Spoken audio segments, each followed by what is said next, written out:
మనము ఎప్పుడైతే బాబా పిల్లలు అవుతామో బాబా జ్ఞానం విని చాలా సంతోషపడతాం, చాలా ఉత్సాహంలో వస్తాం. ఈ బాబా జ్ఞానంలో నడవాలంటే ఉన్నతమైన లక్ష్యం ఏదైతే బాబా ఇస్తారో మనిషి నుంచి దేవతగా అవ్వాలి. ఈ లక్ష్యాన్ని చేరాలంటే మన అందరికి తెలుసు, ఇది ఒకరోజు విషయం కాదు. రోజు రోజుకు పురుషార్థం కావాలి. ఇంకా ఆ పురుషార్థం కూడా సాధారణ పురుషార్థం కాదు. బాబా అంటారు పిల్లలు తీవ్ర పురుషార్థం చేయాలి అంటే ఎగరేకల యొక్క పురుషార్థం కావాలి. ఆ పురుషార్థం చేయడంలో ముఖ్యంగా అవసరం ఏది? మురళి అందరి పిల్లలు వింటాము, యోగం కూడా చేస్తాము, బాబా చెప్పే శ్రీమతాలు ఏవైతే ఉన్నాయో, నియమాలు ఏవైతే ఉన్నాయో దాంట్లో కూడా నడుస్తాము. కానీ ఒక స్పీడ్ అనేది రావాలి పురుషార్థంలో. దానికి ఏం అవసరం? అయితే దానికి విశేషంగా ఈశ్వరీయ నశ అనేది అవసరం. ఈశ్వరీయ నశలో ఉన్నప్పుడే మనము ఎగరేకల పురుషార్థం చేయగలం. ఎగరడానికి ఎలాగైతే పెట్రోలు డబుల్ రిఫైన్డ్ కావాలి అని చెప్తారు కదా బాబా, ఆ డబుల్ రిఫైన్డ్ పెట్రోల్ అంటే జ్ఞానం అయితే మనకు దొరుకుతుంది.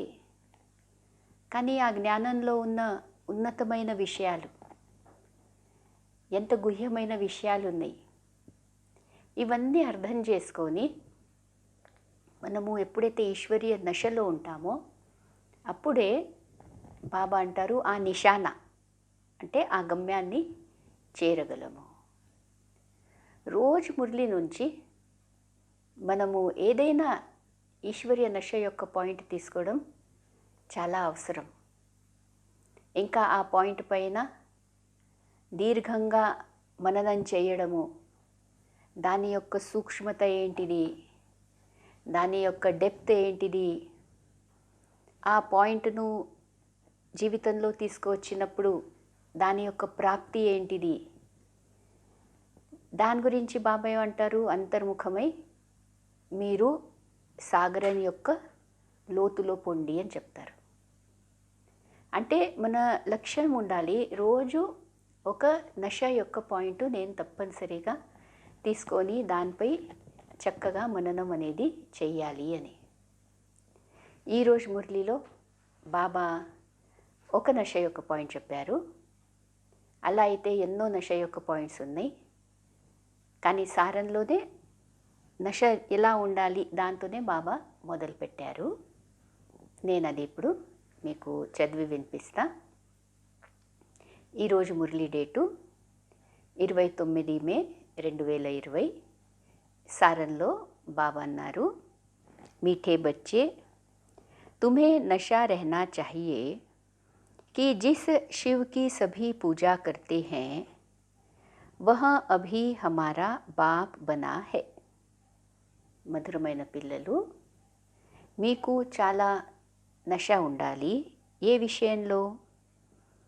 ఏ శివబాబానైతే అందరు పూజిస్తున్నారు ప్రపంచంలో, ఆ శివబాబా ఇప్పుడు మాకు తండ్రిగా ఉన్నారు అని. वह अभी हमारा बाप बना है, हम उनके सम्मुख बैठे हैं. ఇంకా మనం ఇప్పుడు బాబా సమ్ముఖంలో ఉన్నాము అని. డైరెక్ట్ ఏ శివబాబాను అందరు పూజిస్తున్నారు, మనం కూడా ఓనాడు వాళ్ళలోనే ఉండే ఎన్నో పూజలు చేశాం, ఎంతో భక్తి చేశాము శివబాబాను పొందడానికి. భగవంతుడా నువ్వు ఎవరివి, ఎక్కడుంటావు, ఏం చేస్తావు, ఎలా చేస్తావు, నాకెప్పుడైనా కనబడతావా, నేను ఎప్పుడైనా నీతో మాట్లాడగలనా, నీ దగ్గర రాగలనా అని ఎన్నో ప్రశ్నలు ఉండే మనకు. ఈ సమయంలో మనం ఏదైతే భక్తి చేశాంగా అది గుర్తు తీసుకురావడం కూడా మంచిదే.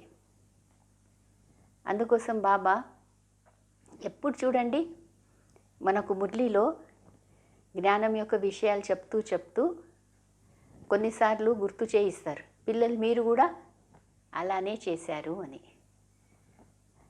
అది గుర్తొచ్చి మళ్ళీ ఇప్పుడు ఎంత సంతోషం అనిపిస్తుంది మనకు, బాబా నిజంగానే మేము ఏమేం చేశాము, అదంతా చేస్తేనే ఏమైంది, నిజమైన భక్తులకు శివబాబా దొరికారు.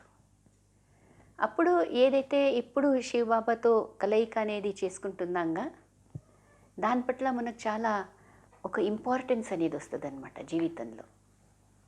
సాధారణంగా అనుకోము, ఎందుకంటే ఈ ఈశ్వరీయ జీవితంలో రోజు రోజు మురళి వింటూ వింటూ అది కూడా ఒక విధమైన రొటీన్ లాగా అయిపోతుంది. రొటీన్లో పనిచేయడం, అలా రొటీన్లో పనిచేస్తూ చేస్తూ ఏదైతే ఆ అవగాహన ఉండాలో, అవేర్నెస్ ఉండాలి. నేను ఎవరి మురళి వింటున్నాను, ఎవరు నాకు మురళి చెప్తున్నారు, 5000 సంవత్సరాల తర్వాత వింటున్నాను అని ఏవైతే విషయాలు ఉన్నాయో ఈ విషయాలన్నీ కూడా గుర్తు ఉంటాయి అంటే లోపల. కానీ దాని యొక్క ఇంపార్టెన్స్ ఏదైతే ఉంది, దాని యొక్క మహత్యం ఏదైతే ఉందో ఆ మహత్యం కొన్నిసార్లు మర్చిపోతాం. అదొక రోజు చేసే పనిలాగా ఒక పని అయిపోతుంది అన్నమాట.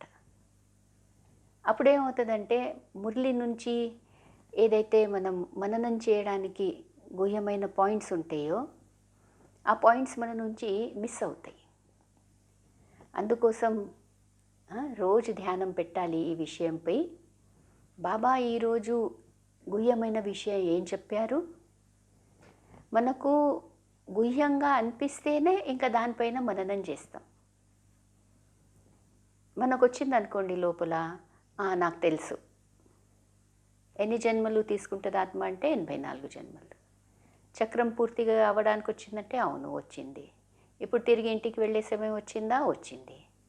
కానీ ఇది ఒక్కొక్క విషయం వింటూ దీనిని ఏ ధారణ గురించి బాబా చెప్పడం జరిగింది దాన్ని కనెక్ట్ చేసుకోవడం అవసరం. ఎలాగైతే ఇప్పుడు ఇంటికి వెళ్ళే సమయం ఉంది అంటారు బాబా, అవును అంటాం, మనం తల ఊపుతాం. కానీ ఇంటికి వెళ్ళే సమయం అంటే మరి నేను ఆత్మ ఎలా ప్రవర్తించాలి? లౌకికం ఉండొచ్చు, అలౌకికం ఉండొచ్చు. నా ప్రవర్తన ఎలా ఉండాలి? పరంధామానికి వెళ్ళే సమయం వచ్చేసింది అంటే లోపల ఈ ప్రపంచం పట్ల ఎంత వైరాగ్యం అనేది రావాలి. చూస్తూ చూడకూడదు అంటారు బాబా. మరి ఆ స్థితి అనేది నేను ఆ స్థితికి చేరానా? లేక ఈ ప్రపంచంలో ఉన్న ఏ వస్తువులపై మీకు ఇంట్రెస్ట్ అనేది ఉండకూడదు. అంటే ఏదైతే బాబా మనకు చెప్తున్నారో జ్ఞానం యొక్క విషయము, ప్రతి జ్ఞానం యొక్క విషయము మన జీవితంలో ఒక ధారణతో కనెక్టెడ్ ఉంది. ఆ ధారణ విషయాలు కనెక్ట్ అవ్వాలి. జ్ఞానంతో ఏదైతే ధారణ విషయం కనెక్టెడ్ ఉందో ఆ ధారణ విషయం అనేది మనం జీవితంలో తీసుకొస్తూ ఉంటే ఆ జ్ఞానం యొక్క విషయం పట్ల మనకు మహత్యం అనేది ఇంకా పెరుగుతుంది అన్నమాట.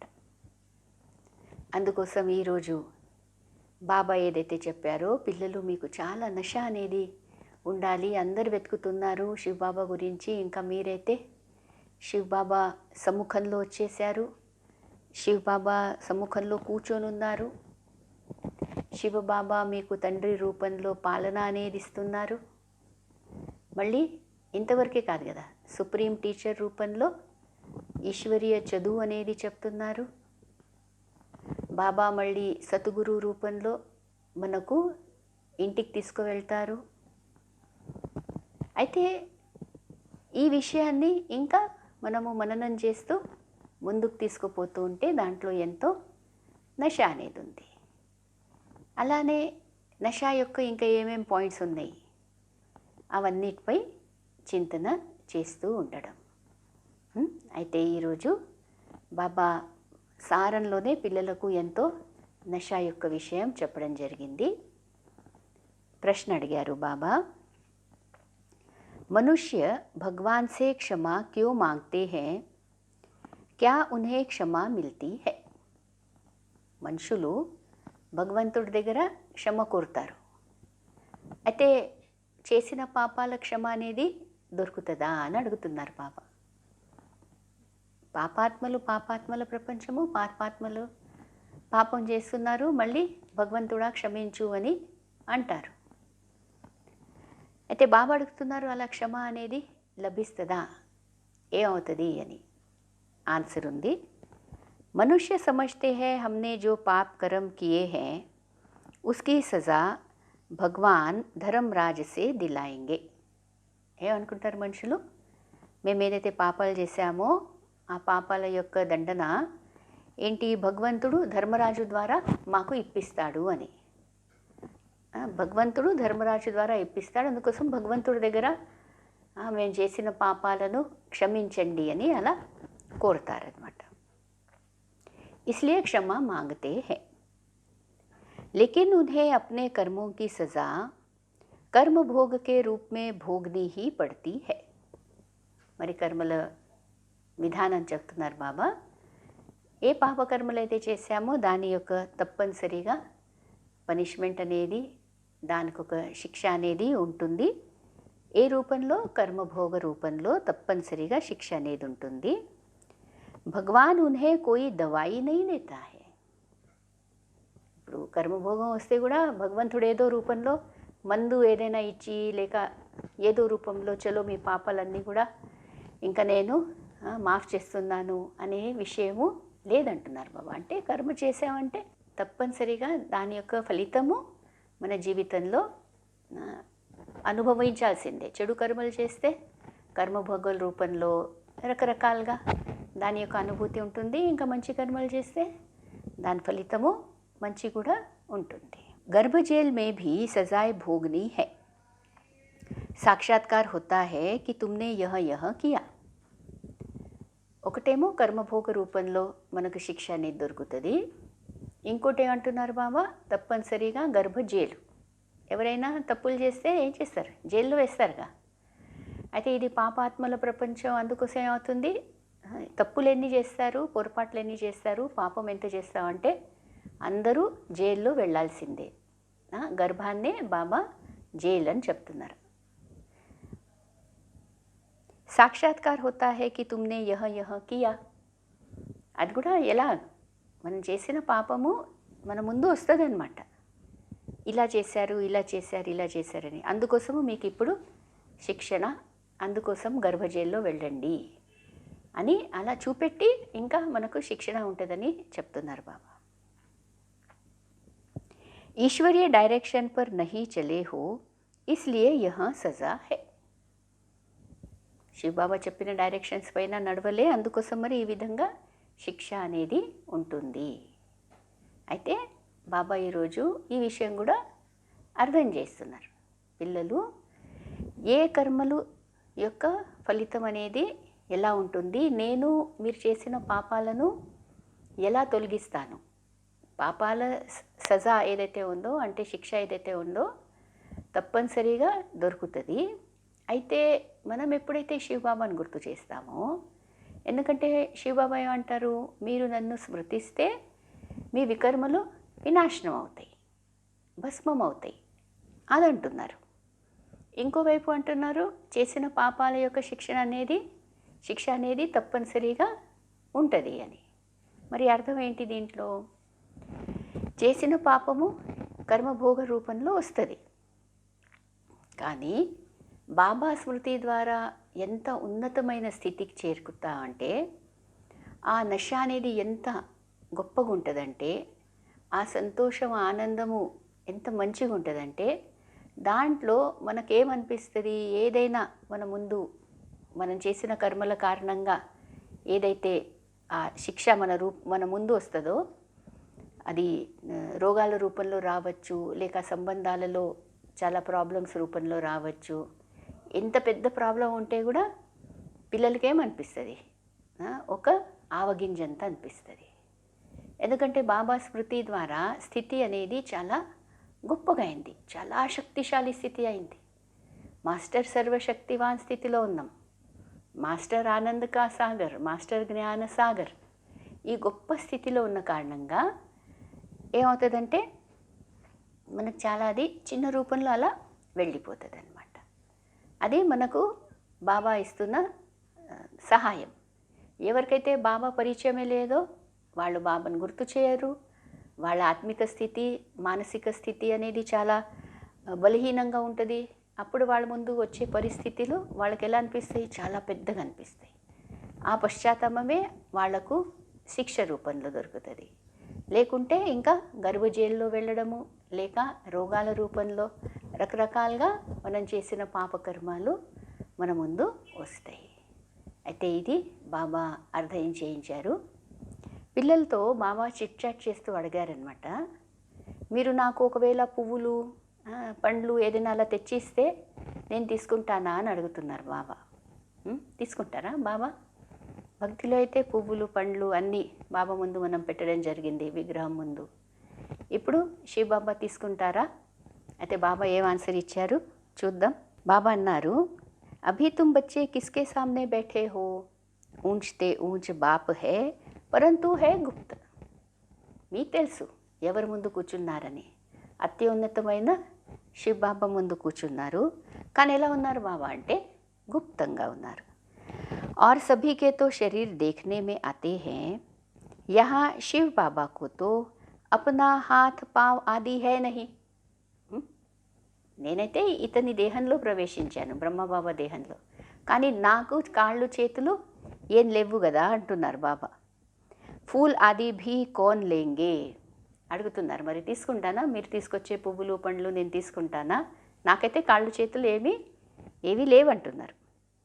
ఇన్కే హాత్ సే హీ లేనా హోగా అగర్ చాహే తో. నేను తీసుకోవాలనుకుంటే కూడా నాకైతే లేవు, మరి ఇతని ద్వారా నేను తీసుకోవాలి, ఇతని చేయి ద్వారా నేను తీసుకోవాలి అని చెప్తున్నారు. పరంతు కోయి సే భీ లేతే నహీ హై. క్లియర్ చేసినారు బాబా.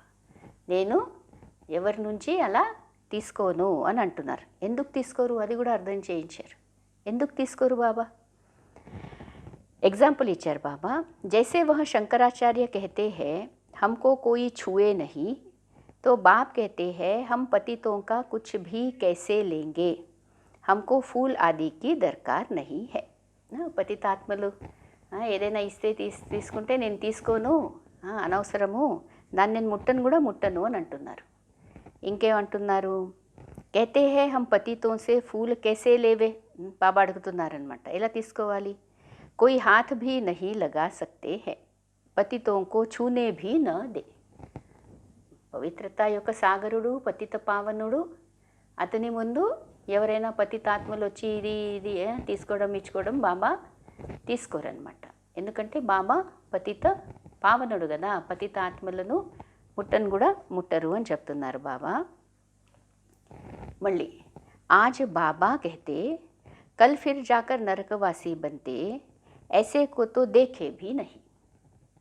ఇంకోటి, ఈరోజు బాబా బాబా అని అంటారు, బాబా చెప్పిన శ్రీమతంలో నడుస్తారు, కానీ రేపు వెళ్ళి మళ్ళీ నరకవాసిగా అవుతే, పతితులుగా అవుతే, అటువంటి పిల్లలైతే బాబా అంటున్నారు ఇంకా నాకు చూడాలనిపించదు అని అంటున్నారు. అందుకోసము ఎవరి యొక్క ధారణ ఎలా ఉంది అనేది తెలియదు కదా. అందుకోసం బాబా సాకారంలో చాలామందిని అసలు కొత్త వాళ్ళని అలా కలిసేవారు కాదనమాట. ఓన్లీ బాబా పిల్లలే. దాంట్లో ఎవరైతే నిశ్చయ బుద్ధి పిల్లలు ఉన్నారో బాబా వాళ్ళతోనే కలిసేవారు. అందుకోసం బాబా ఈ విధంగా కూడా మురళిలో చిట్ చాట్ చేయడం జరిగింది. ఇంకో విషయము, దేహాభిమానాన్ని వదిలేసి దేహీ అభిమాని అవ్వాలనే విషయం అర్థం చేయిస్తూ బాబా అన్నారు, बाप कहते हैं मुझे जानने के लिए सब पुरुषार्थी है, अंत में पूरे देही अभिमानी बनने वाले ही पास होंगे, बाकी सब में ज़रा ज़रा देह अभिमान रहेगा. ఇప్పుడు మనం చేస్తున్న పురుషార్థము ఏది? ఏం పురుషార్థం చేస్తున్నాము? ముझे जानने के लिए सब పురుషార్థే. అందరూ ఇంకా నన్ను తెలుసుకోవడము. శివ్ బాబా అంటాం కానీ బాబా యొక్క శక్తి ఏంటి, బాబా కర్తవ్యం ఏంటి, అదంతా తెలుసుకోవడమే ఒక పురుషార్థం. బాబాను తెలుసుకోవడము అదే ఒక పెద్ద పురుషార్థము. అయితే బాబా అంటున్నారు, లాస్ట్లో ఎవరైతే బాబాను తెలుసుకుంటారో వాళ్ళు సంపూర్ణ దేహీ అభిమాని స్థితికి చేరుతారు. ఇంకా వేరే వాళ్ళలో కొంచెం కొంచెం సూక్ష్మంలో కొంచెం కొంచెమైనా దేహాభిమానము ఉండిపోతుంది అని అంటున్నారు బాబా. అంటే దేహీ అభిమాని స్థితి ఇంకా బాబాను తెలుసుకోవడము, ఈ రెండు విషయాలు ఎలా కనెక్టెడ్ ఉన్నాయి చూడండి. ఎంత బాబాను తెలుసుకుంటూ పోతామో అంత దేహీ అభిమాని అవుతూ పోతాం. ఇంకా ఎంత దేహీ అభిమాని అవుతూ పోతామో అంత బాబాను ఎక్కువ తెలుసుకుంటాం. అయితే ఈ స్థితికి అందరు చేరరు అంటున్నారు బాబా. చాలామందిలో సూక్ష్మంలైన దేహాభిమానము ఉండిపోతుంది. అంటే దేహీ అభిమాని స్థితిని చేరడం కూడా చాలా ఉన్నతమైన గమ్యము. అయితే ఈరోజు విశేషంగా నశ యొక్క విషయం ఏదైతే ఉందో, ఈశ్వరీయ నశలో ఉండాలి. ఆ విధంగా మురళి నుంచి పాయింట్స్ తీసుకొని మనం రోజంతా అభ్యాసం చేయడం అవసరము. దాంతోపాటు చెడు కర్మల యొక్క ఏదైతే శిక్ష ఉందో ఆ శిక్ష అనేది ఏ విధంగా ఇవ్వడం జరుగుతుంది ఆ విషయం కూడా బాబా అర్థం చేయించారు. దాని తర్వాత చిట్ చాట్ చేశారు పిల్లలతో. మరి నేను మీరిచ్చే పండ్లు పువ్వులు తీసుకుంటానా తీసుకోనా అది కూడా అర్థం చేయించారు. దేహీ అభిమాని స్థితి ఇంకా బాబాను తెలుసుకోవడము, ఈ విషయాలు ఎలా కనెక్టెడ్ ఉన్నాయి అని కూడా ఈరోజు మురళిలో బాబా అర్థం చేయించడం జరిగింది. ఓం శాంతి.